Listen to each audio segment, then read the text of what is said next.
Welcome back. Las Vegas Sands' two flagship resorts, the Venetian and the Palazzo, have earned a coveted honor.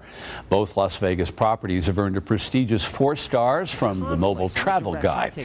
For the 4th year in a row, the Venetian is the largest resort on the list. The Palazzo, open for just a year, makes its first appearance on the Mobile list of best resorts. The Las Vegas Sands has been hit with another shareholder lawsuit. Sands stock has plummeted in value as we tape. Sands on Friday is worth about $5.29 a share. Its 52-week high was more than $95 a share, set last February 12th. This latest lawsuit claims Sands management mismanaged the company and breached their fiduciary duties. Sands has no comment on this latest suit, but last November another lawsuit was filed alleging the same issues. Sands called that lawsuit opportunistic and says the plaintiffs themselves have acknowledged that Sands took steps to deal with the unprecedented turmoil in the credit markets and the gaming industry. Well, is a stock price that fell off a cliff proof in itself of mismanagement? With his perspective on shareholders going to court, I'm joined today by attorney Irvin Nelson of Bolick & Boyer. Welcome. Thank you for coming on our program. Good to have you here. So what is the threshold that a shareholder has to show in court of mismanagement? Well, there's a rule of law in Nevada and in Delaware, which is one of the main states in the country whose law is important, and federal law, the rule of law called the business judgment rule.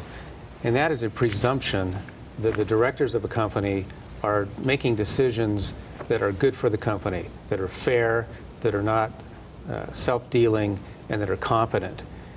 That is to protect the directors so that they will be willing to take risks and serve as directors.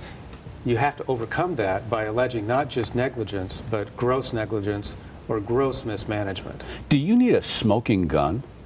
I mean, you know, if you're filing one of these things, do you really need something extraordinary to get you over that hump? Yes, I think you do. You do. Well, let's talk about a smoking gun. Could have been one of them, I don't know, but my colleague Liz Benson wrote about Sands CEO Bill Widener, who told investors at a trade show in November that the failure of Sands to line up proper financing was, quote, a monumental screw-up. And that's what Widener was reported to have said at this conference. I mean, when a top executive says something like that, is that a smoking gun?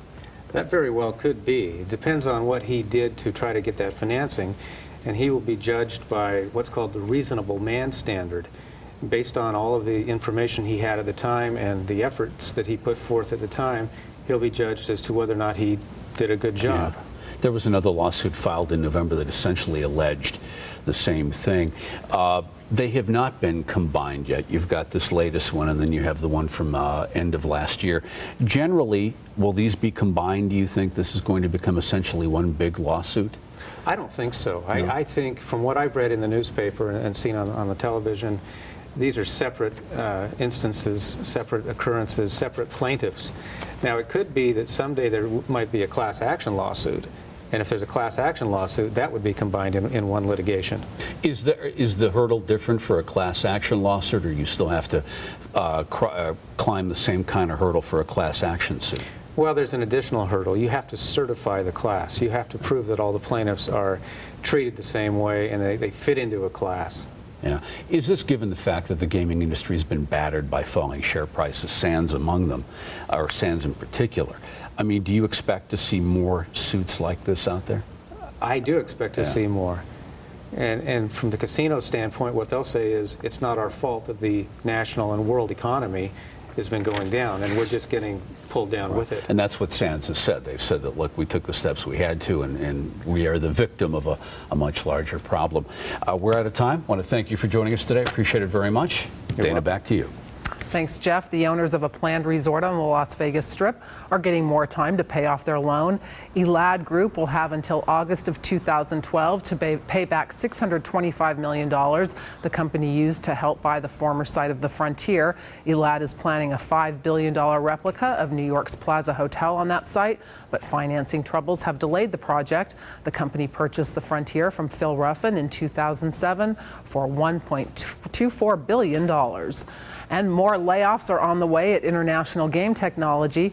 The slot maker announced this week it will trim its staff by 200 workers. The reduction is expected to be completed by April. IGT eliminated 500 jobs in November. Earlier this month, IGT reported profits plunged 42% in the first quarter, and Moody's Investor Service this week downgraded the company's outlook to negative. And when In Business Las Vegas returns, football fans around the valley gear up for Super Bowl 43. But will the big game mean big bets for Nevada's sports books? Plus, a local insurance company gives some children in need a helping hand.